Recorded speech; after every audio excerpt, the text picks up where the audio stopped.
자, 이번 시간에는 유통경로 설계 및 관리와 관련되어지는 부분에 대해서 어떤 내용이 있는지 같이 한번 확인하도록 하겠습니다.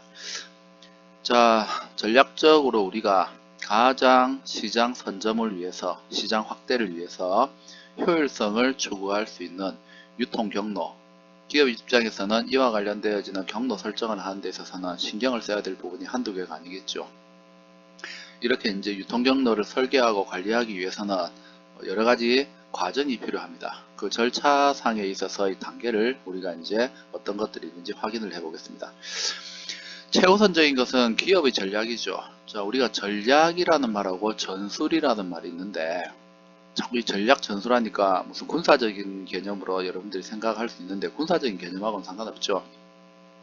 현재 기업에서 특히 이제 경영 분석실이나 이런 데서 근무하고 계신 분들은 이런 이야기들 회의 시간에도 많이 이야기를 할 거예요. 전략은 기업이 추구해야 되는 가장 중요한 본질적인 목표입니다. 기업의 전략이 바뀐다는 것은 회사가 새롭게 바뀌어진다는 거죠.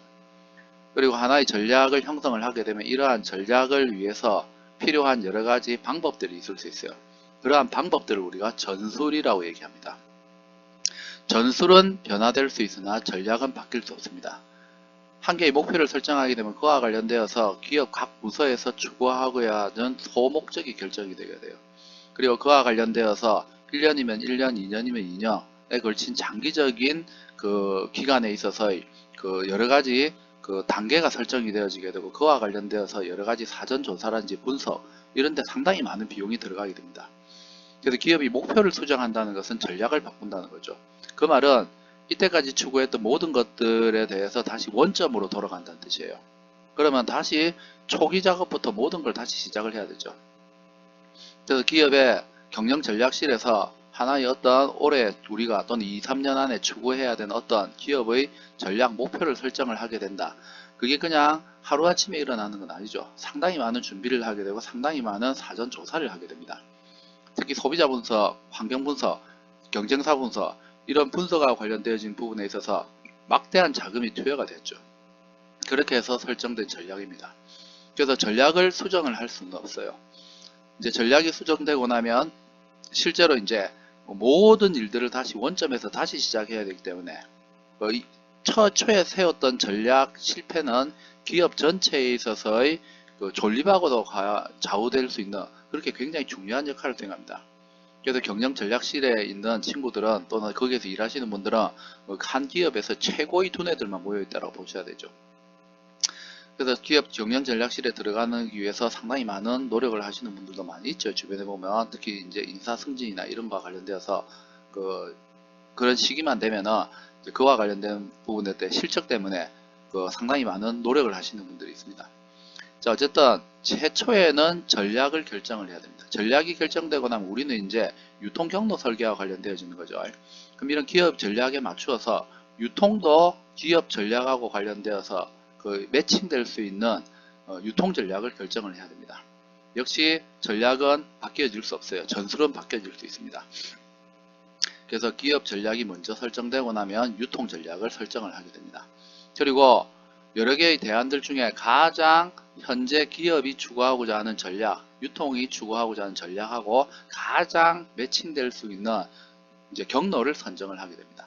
경로가 선정되고 나면 이러한 경로에 투여되어야 되는 또는 관계해야 되는 경로 구성원들, 이 경로 구성원들은 기업 내부적인 우리 요인들도 있을 수 있지만 기업 외부에 있는 기업하고 관련되어지는 부분에 있어서도 역시 파트너십을 형성을 해야 돼요. 그래서 회사 내부적으로는 이와 관련된 전담 부서가 설정되고 회사 외부적으로는 파트너 기업들도 설정을 하게 되죠. 그렇게 해서 가장 효율적인 우리가 전략적 유통 경로를 설정을 할 수 있게 됩니다. 그래서 이 설정의 단계, 여러분들 4단계 잘 기억을 하셔야 됩니다. 그리고 실제로 이제 경로를 설정하기 위해서는 여러 개의 안건이 있을 수 있고 여러 개의 우리가 선택을 해야 되는 선택지가 있을 수 있어요. 그러한 선택지에 있어서 어느 것이 가장 적절한가 그것을 평가하고 파악해내는 방법이 경로 대안 평가 방법입니다.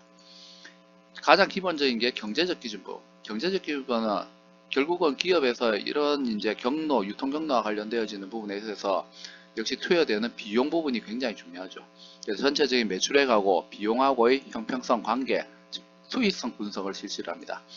그렇게 해서 가장 적절한 비용 대비 효율성이 가장 적절한 최적의 어떠한 경로를 선택하는 방식, 이게 경제적 기준점이죠.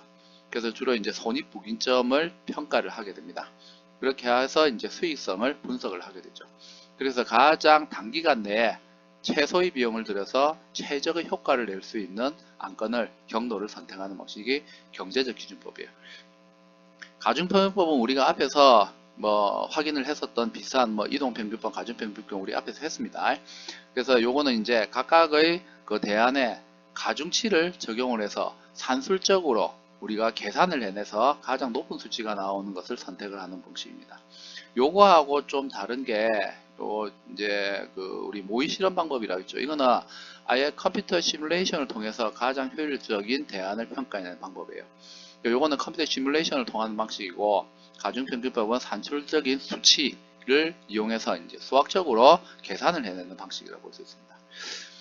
그래서 이 가중치를 선정하는 게 굉장히 중요하죠. 이 가중치가 잘못 설정되게 되면 결론도 다르게 나올 수 있기 때문에 가중치 설정에 있어서 기업에서 이 공정성이라고 하는 것들, 중요한 잣대를 설정할 때 이제 상당히 많은 노력을 해야 됩니다. 자, 그 다음에 선호순서법이라고 있어요. 비싼 것 같은데 요거는 이제 가장 중요한 요인을 바탕으로 해서 순차적으로 경로를 평가하고 가장 적절한 것을 찾아내는 겁니다.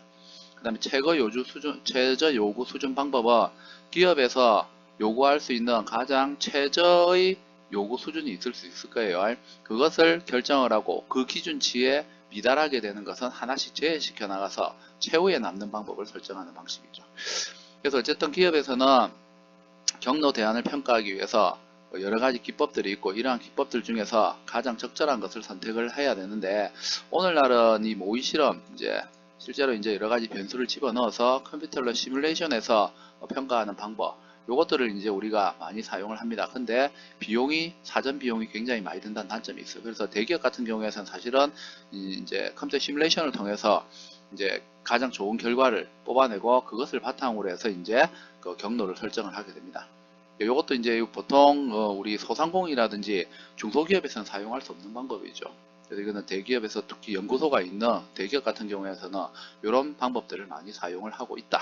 이렇게 여러분들이 기억을 하시면 될 것 같습니다. 자, 수고하셨습니다.